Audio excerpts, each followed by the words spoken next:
Hello and welcome back to our time of sharing God's Word with all of you.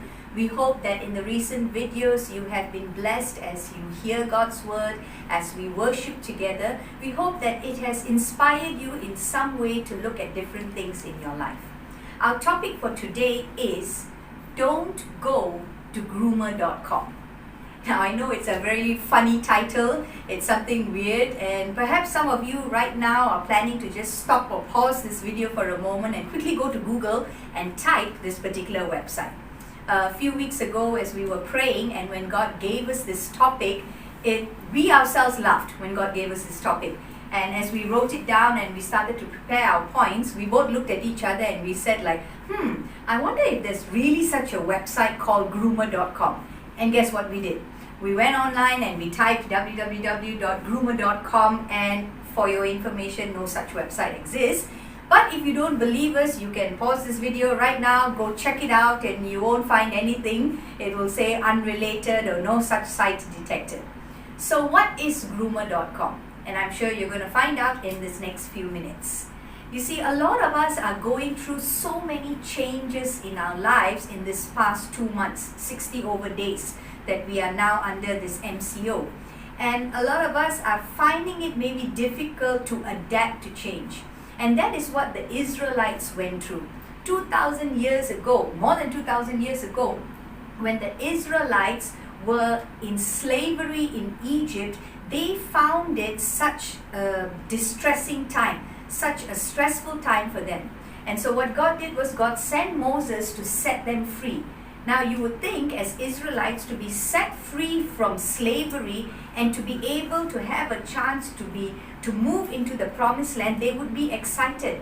But many times in the word, in Exodus, in Leviticus, in Numbers and Deuteronomy, you will see that they have so much of dissatisfaction because they're just looking at all the negative things around them rather than every hidden blessing and breakthrough that God was showing them.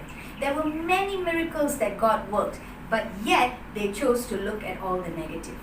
Maybe right now in this season that we are all in, we have to adapt to so many changes. A lot of things are becoming stressful.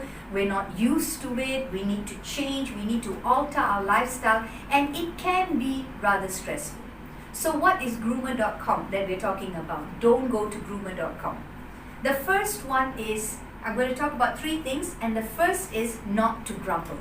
Now, why do I say don't grumble? Because all throughout the Old Testament, when the Israelites stepped out of Egypt and they were moving into the promised land, many times when they faced difficulties, they would always grumble. And in Hebrew, the word grumble is yalan. And what is yalan?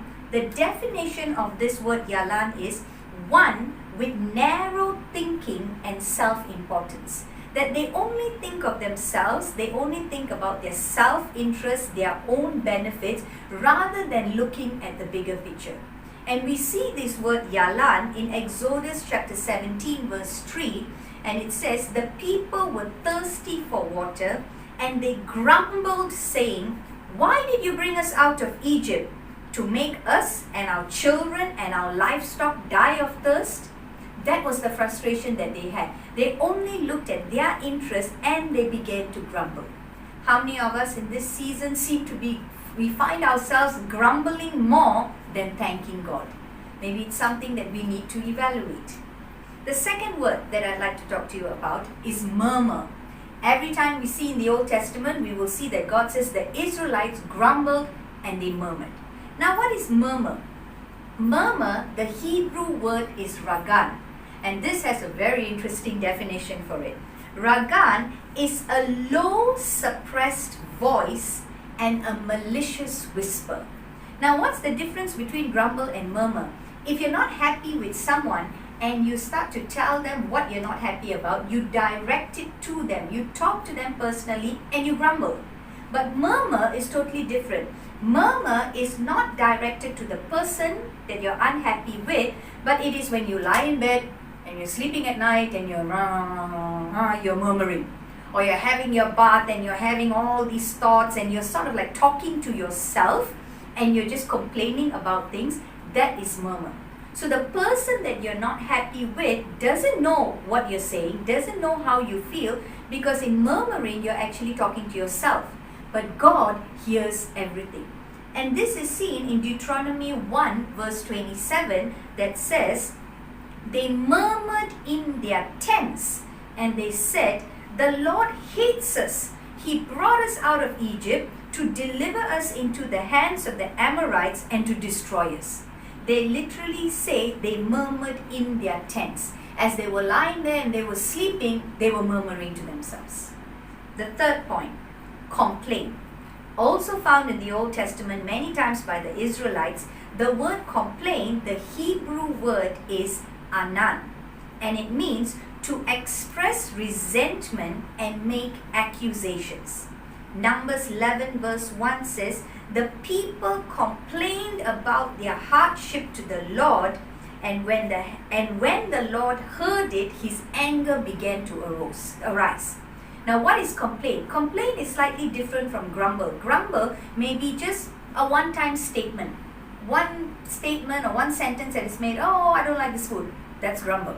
But complain is when you express a resentment and you go with accusations and you go with lengthy explanation about all the things that you're unhappy about.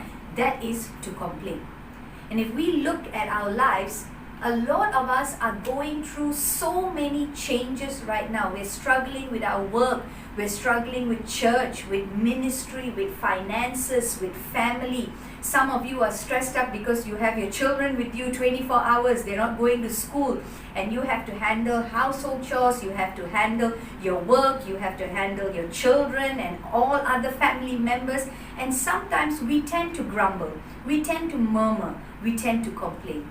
It is in us as human beings. But I want to challenge you today to not go into groomer.com, because when you switch your thinking to start praising God, you will see a lot of situations turning for the better.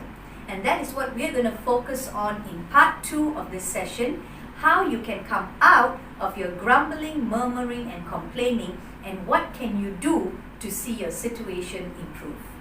God bless you, have a good day, and we'll see you back tomorrow for part 2.